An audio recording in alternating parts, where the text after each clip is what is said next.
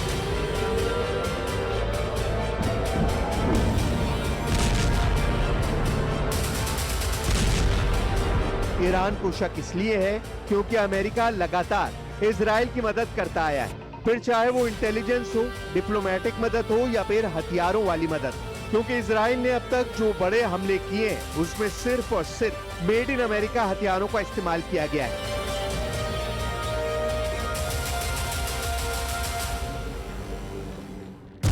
$, 2024 में इजराइल को अमेरिका से $20 अरब के हथियार मदद के तौर पर भेजे गए हैं। $20 अरब यानी $2.25 लाख करोड़ रुपए के हथियार।